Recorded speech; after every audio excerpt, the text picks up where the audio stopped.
जय हिंद साथियों, स्वागत है आपका story of soldiers online YouTube platform पर। साथियों, 2004 के बाद ओपीएस ओल्ड पेंशन स्कीम लगभग सभी केंद्रीय कर्मचारियों के लिए बंद कर दी, केवल defence forces, army, air force, navy को छोड़ के, और एक नई व्यवस्था शुरू करी गवर्नमेंट ने, एनपीएस न्यू पेंशन स्कीम।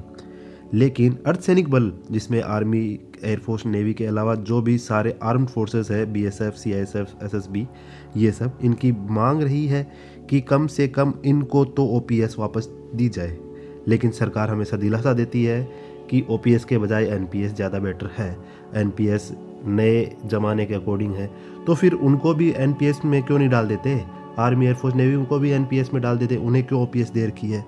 तो आइए आज हम इसी चीज़ का विश्लेषण करते हैं कि क्या ओपीएस में था और क्या एनपीएस में नहीं है, किस कारण से ये हमें व्यवस्था पसंद नहीं आ रही है, हम वापस ओपीएस चाहते हैं।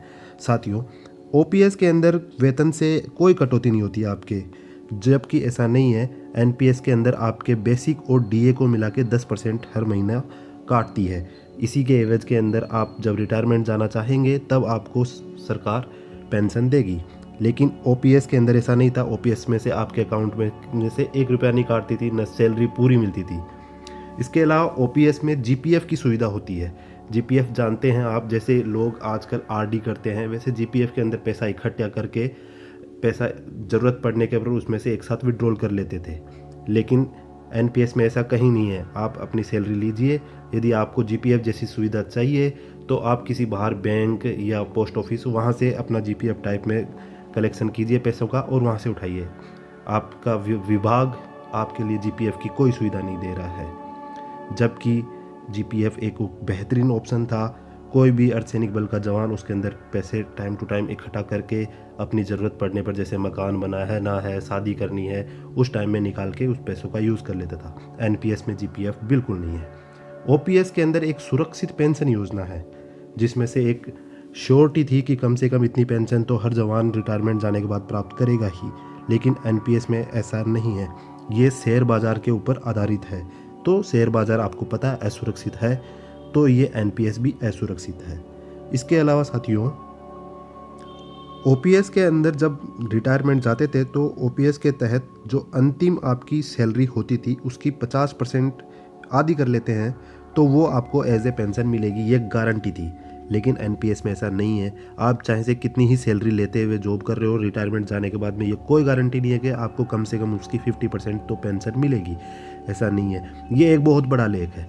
यहीं से ही आदमी को खटकने शुरू हो जाती है बात कि कम से कम श्योरिटी तो होनी चाहिए। हो सकता है मार्केट उन दिनों के अंदर कमज़ोर हो, तो क्या उस कमज़ोर मार्केट के अकॉर्डिंग उसको पेंशन मिलेगी? तो सबसे बड़ी कमी यही है कि उसमें कोई गारंटी नहीं है भाई इतनी मिनिमम पेंशन मिलेगी। इसके अलावा ओपीएस पर 6 माह बाद मिलने वाला महंगाई भत्ता लागू होता था, जबकि एनपीएस में 6 माह बाद मिलने वाला महंगाई भत्ता बिल्कुल लागू नहीं होता है। आप एक बार रिटायरमेंट चले गए तो आपकी बाद में एनपीएस के तहत पेंशन बिल्कुल नहीं बढ़ेगी। जिस टाइम आप गए रिटायरमेंट और जितनी फिक्स हो गई वो उतनी ही रहेगी, आजीवन फिक्स हुई हुई। जबकि ओपीएस वाला कर्मचारी हर साल महंगाई भत्ता बढ़ा के साथ में जोड़ के ही उनको पेंशन मिलती है। ओपीएस के अंतर्गत प्राप्त पेंशन पर हर 10 वर्ष पश्चात वेतन आयोग का लाभ होता है। ओपीएस के अंदर ये कहा गया था कि जिस प्रकार वेतन आयोग लगेगा, जैसे 7वां वेतन आयोग लग गया, तो पेंशन पे भी वेतन आयोग लगेगा और पेंशन भी बढ़ेगी। जबकि ऐसा नहीं है। एनपीएस में पेंशन प्राप्त करने के बाद में चाहे से कितने भी वेतन आयोग आ जाए, उसके ऊपर कोई प्रभाव नहीं पड़ेगा, कोई फ़र्क नहीं पड़ेगा। आप एक बार अपनी कम्युनिकेट करके चले गए, फिक्स करके चले गए एनपीएस के तहत पेंशन, तो जैसी आराम उतनी ही आपको प्रति माह मिलेगी, उसी से गुजारा करना पड़ेगा। उसके बाद में ओपीएस में रिटायरमेंट के समय 20 लाख रुपए तक की ग्रेच्युटी मिलती थी। 20 लाख एक बहुत बड़ी रकम होती है। एक सैनिक इसी को देखते हुए अपनी नौकरी पूरी कर जाता है कि मुझे इतना ग्रेच्युटी मिलेगा, इतना ग्रेच्युटी मिलेगा। लेकिन एनपीएस में ऐसा नहीं है। एनपीएस के अंदर ग्रेच्युटी जैसी कोई है नहीं, है वो भी अस्थायी प्रावधान है। उसके अंदर यूँ नहीं है कि आपको इतना मोटा रकम एक साथ मिल जाएगा, वो अस्थायी है। उसी का आधा 60% रख लेंगे, बाकी 40% का पेंशन बना के दे देंगे। इसके अलावा साथियों एक और है, ओपीएस जिन कर्मचारियों के लागू रहती है, यदि उनकी सेवारत रहते हुए मृत्यु हो जाती है, कोई एक्सीडेंट या कोई एक्शन के अंदर, तो उनमें फैमिली पेंशन मिलने का प्रावधान था। एनपीएस में ऐसा नहीं है। फैमिली पेंशन की तो कोई नाम की चीज़ भी नहीं है। बस जितना एनपीएस के तहत पैसा जोड़ा गया था उसका टाइम टू टाइम पैसा मिलेगा, वो और कोई पेंशन नहीं बनेगी उसमें। जबकि ओपीएस में ऐसा नहीं था। फैमिली पेंशन की बहुत अच्छी व्यवस्था थी। ओपीएस के अंदर सरकार द्वारा जो ट्रेजरी के माध्यम से भुगतान किया जाता था, और एनपीएस के अंदर शेयर बाजार के आधार पर भुगतान किया जाएगा। ये एक बहुत बड़ी कमी है। ओपीएस के अंदर सरकार स्वयं से देती थी, उसने खुद के ट्रेजरी से पैसे देती थी। लेकिन एनपीएस के अंदर अपना ही इकट्ठा करो, सैलरी से कटवा के, और उसी को ही बाद में शेयर बाजार के डिपेंड होके अपनी पेंशन पाओ। ये बहुत बड़ी कमी है साथियों। इसके अलावा ओपीएस में रिटायरमेंट पर जीपीएफ के ब्याज पर किसी प्रकार का इनकम टैक्स नहीं लगता था, जबकि एनपीएस में रिटायरमेंट पर शेयर बाजार के आधार पर जो धन मिलेगा उस पर आपको इनकम टैक्स देना पड़ेगा। इनकम टैक्स वो जो उस टाइम की डेट के अनुसार जितना परसेंटेज लगेगा उतना आपको इनकम टैक्स देना पड़ेगा, उसी के बाद में आपको पेंशन मिलेगी। और जो ओपीएस ओल्ड पेंशन स्कीम जिस चीज़ के लिए जितनी प्रख्यात है, जितनी फेमस है और जिसके लिए लोग लालायित है, वो सबसे बड़ा ये है साथियों कि ओपीएस में रिटायरमेंट के समय से उस फंड में से कुछ नहीं देना पड़ता, सिर्फ आप पेंशन पाओ और जितना फंड आप पहले अपना घर ले जाओ।